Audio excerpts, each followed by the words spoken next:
Law of chemical combination. The combination of element to form compound is governed by following five basic law. तो chemical combination का law, element जो combine होता है compound में वो पांच बेसिक लॉ फॉलो करता है। पहला लॉ है law of conservation of mass. This law was put forth by Antonio Lavoisier in 1789। 1789 में एंटोनियो लेवेसियर ने ये पहले लॉ बताया था। He performed careful experimental studies for combustion reaction and reached to the conclusion that in all physical and chemical change, उन्होंने experimental studies को ध्यान से परफॉर्म किया combustion reaction के लिए और एक कंक्लूजन में आ गए कि ये सभी फिजिको केमिकल चेंजेस के बारे में। There is no net change in mass during the process। तो यहाँ पर मास में कुछ चेंजेस नहीं होता इस प्रोसेस में। Hence he reached to the conclusion that matter can neither be created nor destroyed। इसलिए एंटोनियो लेवेसियर एक कंक्लूजन में आए जहाँ पे उन्हें समझ में आया कि मैटर ना ही क्रिएट होता है ना ही डिस्ट्रॉय होता है। This is called law of conservation of mass. इसको बोलते हैं law of conservation of mass. This law form the basis for several later development in chemistry. ये जो लॉ जो है ये बहुत सारे केमिस्ट्री को डेवलप करने में के लिए बेसिक फाउंडेशन का काम किया। In fact, this was the result of exact measurement of matter of reactor and product। In fact, ये जो है रिएक्टर और प्रोडक्ट का मासेस का एग्जैक्ट मेजरमेंट है and carefully plan experiment perform by Lavoisier और काफ़ी ध्यान से ये एक्सपेरिमेंट को परफॉर्म किया लेवेसियर ने।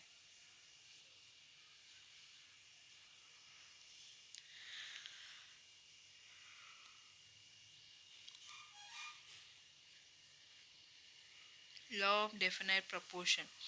This law was given by French chemist Joseph Proust। Law of definite proportion इसके बारे में फ्रेंच केमिस्ट जोसेफ प्राउस ने बताया। ही stated that a given compound always contain exact the same proportion of element by weight. उन्होंने बताया कि ये जो कंपाउंड जो है वो एलिमेंट का सेम प्रपोर्शन का कंपाउंड देता है वेट के हिसाब से। प्राउस work with 2 sample of cupric carbonates, one of which was of natural origin, another was synthetic। Joseph प्राउस ने क्यूप्रिक कार्बोनेट का 2 सैंपल के ऊपर काम किया, एक जो है नेचुरल ओरिजिन का, दूसरा सिंथेटिक है। He found that the composition of element present in it was same for both the same as shown below। उन्होंने देखा कि एलिमेंट का कंपोजिशन प्रेजेंट है दोनों सैंपल में, नेचुरल में भी सिंथेटिक में भी। मतलब भले ही सैंपल नेचुरल होने दो या सिंथेटिक होने दो, लेकिन जो एलिमेंट का कंपोजिशन है वो सेम रहता है, अमाउंट ऑफ एलिमेंट सेम ही रहता है।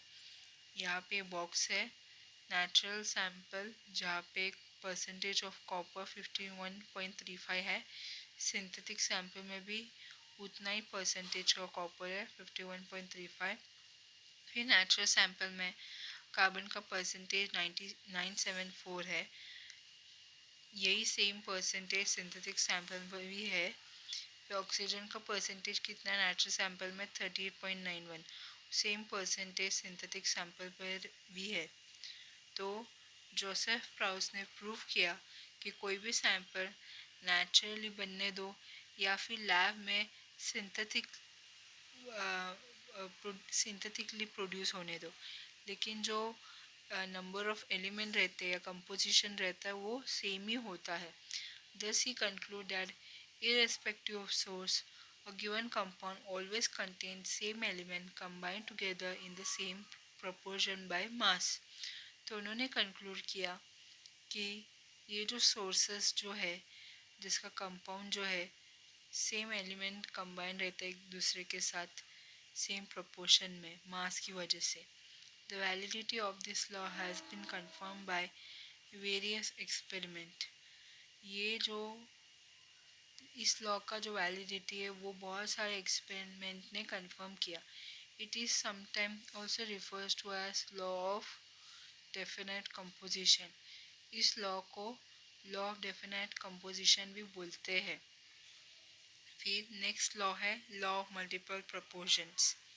This law was proposed by Dalton in 1803.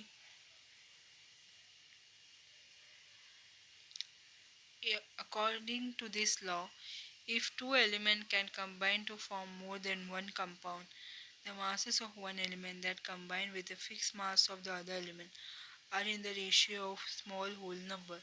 तो लॉ ऑफ मल्टीपल प्रपोर्शन जो है ये डाल्टन ने प्रपोज किया था 1803 में. इस लॉ के हिसाब से अगर दो एलिमेंट कंबाइन होता है तो एक से ज़्यादा कंपाउंड फॉर्म करता है. एक एलिमेंट का मास कंबाइन होता है दूसरे एलिमेंट के फिक्स मास से जो छोटा रहता है रेशियो में. फॉर एग्जांपल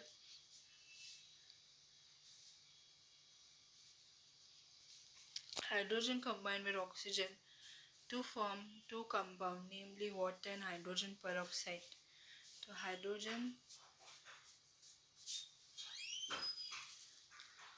ऑक्सीजन के साथ कंबाइन होता है और दो कंपाउंड फॉर्म करता है, वो है हाइड्रोजन पेरोक्साइड और वाटर. तो हाइड्रोजन 2 ग्राम का रहता है और ऑक्सीजन 16 ग्राम का रहता है. कंबाइन होता है तो वाटर फॉर्म करता है, वो है 18 ग्राम. फिर हाइड्रोजन 2 ग्राम का रहता है, ऑक्सीजन 32 ग्राम रहता है, मतलब ऑक्सीजन डबल हो गया. तो क्या फॉर्म होगा? Hydrogen peroxide 34 gram. Here mass of oxygen that is 16 gram and 32 gram which combine and fixed mass of hydrogen 2 gram bears a simple ratio that is 16 is to 32 और 1 is to 2. यहाँ पे oxygen का मास 16 ग्राम और 32 ग्राम है जो combine होता है fix mass hydrogen 2 ग्राम के साथ. तो सिंपल रेशियो रहता है 16 is to 32 मतलब 1 is to 2 होता है. Gay-Lussac law of gaseous volume. Gay-Lussac law of gaseous volume. This law was given by Gay-Lussac in 1808. He observed that when gases combined, तो ये गे-लुसैक लॉ ऑफ गैसियस वॉल्यूम ये किसने बताया था? ये लॉ के बारे में गे-लुसैक ने 1808 में. तो गे-लुसैक ने क्या ऑब्जर्व किया? जब भी गैसेस कंबाइन होता है और gases produce in a chemical reaction they do so in a simple ratio by volume. तो कभी भी गैसेस कंबाइन होते हैं प्रोड्यूस होते हैं केमिकल रिएक्शन में तो सिंपल रेशियो के फॉर्म में रहता है वॉल्यूम की वजह से. By volume provided all gases are at the same temperature and pressure. वो वॉल्यूम जो सभी गैसेस ने दिया था सेम टेम्परेचर और प्रेशर में, मतलब गैसेस या तो रिएक्ट करे या फिर प्रोड्यूस हो जाए केमिकल रिएक्शन में. ठीक है, तो वॉल्यूम सेम ही रहता है अगर टेम्परेचर और प्रेशर सेम रहा तो. Thus 100 ml of hydrogen combined with 50 ml of oxygen give 100 ml of water vapor. तो यहाँ पे हाइड्रोजन 100 ml है, कंबाइन होता है ऑक्सीजन 50 ml के साथ ताकि वाटर वेपर फॉर्म हो सके 100 ml. हाइड्रोजन 100 ml है, ऑक्सीजन 50 ml है और वाटर जो है 100 ml फॉर्म होता है. Thus the volume of hydrogen and oxygen which combine that is 100 ml and 50 ml bears a simple ratio of 2:1. तो हाइड्रोजन और ऑक्सीजन का जो वॉल्यूम है कंबाइन होता है 100 ml और 50 ml फॉर्म होता है तो सिंपल रेशियो रहता है 2:1. Gay-Lussac discovery of integer ratio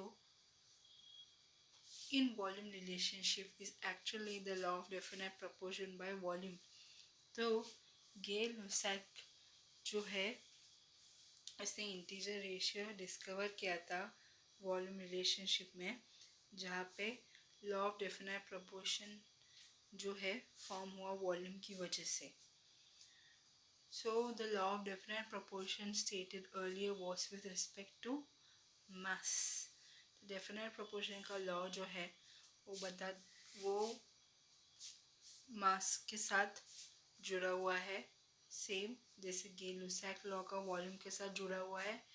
definite proportion of law जो है वो मास के साथ जुड़ा हुआ है. The Gay Lussac law was explain properly by the work of Avogadro in 1811. फिर आगे जाके गे लुसैक लॉ को अच्छे से एक्सप्लेन किया, अच्छे से कंफर्म किया.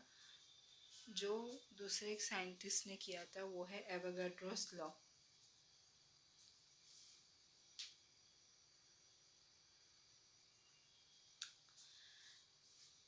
Avogadro law. Avogadro's law. In 1811, Avogadro proposed that equal volume of all gases at the same temperature and pressure should contain equal number of molecules. तो 1811 में एवोगाड्रो ने प्रपोज किया था कि सभी गैसेस का वॉल्यूम इक्वल रहता है अगर टेम्परेचर प्रेशर सेम रहा तो नंबर ऑफ मॉलिक्यूल भी इक्वल ही होता है. Avogadro made a distinction between atoms and molecules, which is kind of understandable in present times. Avogadro ने उस ज़माने में atoms और molecule के बीच में क्या फ़र्क होता है वो भी फ़र्क बताया, जो काफ़ी समझने जैसा है उस ज़माने में. If we consider again the reaction of hydrogen and oxygen to produce water, we see that 2 volumes of hydrogen combined with 1 volume of oxygen to give 2 volumes of water, without leaving any unreacted oxygen. तो जब हम reaction को consider करते वापस तो hydrogen oxygen water produce करता है. 2 volumes of hydrogen combine होते हैं 1 वॉल्यूम ऑक्सीजन से, तो 2 वॉल्यूम ऑफ वाटर प्रोड्यूस होते हैं बिना किसी अनरिएक्टेड ऑक्सीजन छोड़े बिना. ठीक है, तो कोई भी ऑक्सीजन जो अनरिएक्टेड है वो छूटा नहीं है, उसको भी यूज़ किया है. Note that in figure 1.9 page 16, each box contain equal number of molecules. तो हर बॉक्स में इक्वल नंबर ऑफ मॉलिक्यूल है. In fact, Avogadro could explain the above result by considering the molecule to be polyatomic. यहाँ तक Avogadro जो है explain कर सकते हैं रिजल्ट को जहाँ पे मॉलिक्यूल्स जो कंसिडर किया पॉलीएटॉमिक है.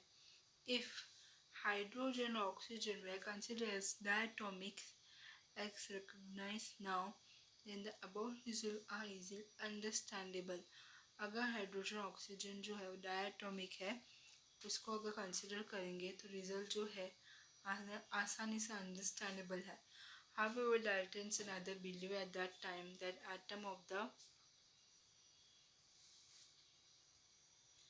same kind cannot combine, and molecule of oxygen or hydrogen containing 2 atoms did not exist.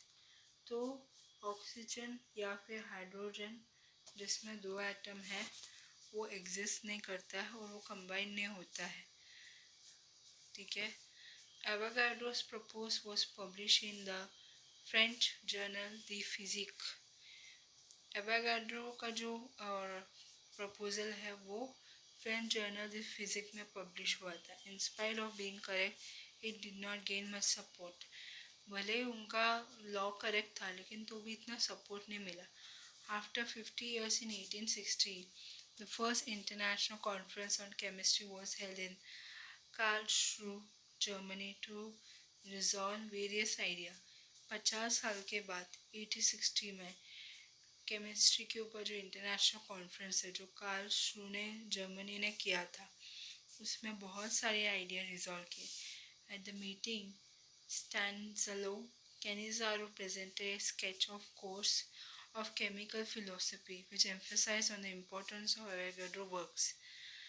तो स्टैंजलो कैनिज़ारो ने केमिकल रिएक्शंस के ऊपर एक स्केच बनाया था जो कहीं ना कहीं एवोगाड्रो वर्क के ऊपर बेस था. उसने एवोगाड्रो के लॉ को बहुत ज़्यादा इम्पोर्टेंस दिया और उसके बाद से लोगों ने एवोगाड्रोस लॉस को कन्फर्मली अप्रूव किया.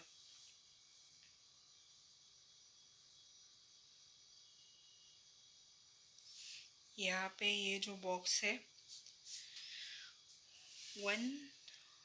2 volume of hydrogen and react with 1 volume of oxygen to give 2 volumes of water vapor। यहाँ पे हाइड्रोजन का 1 वॉल्यूम और एक हाइड्रोजन का 1 वॉल्यूम रिएक्ट करते 1 वॉल्यूम ऑफ ऑक्सीजन के साथ, ताकि 2 volume of water vapour form हो सके।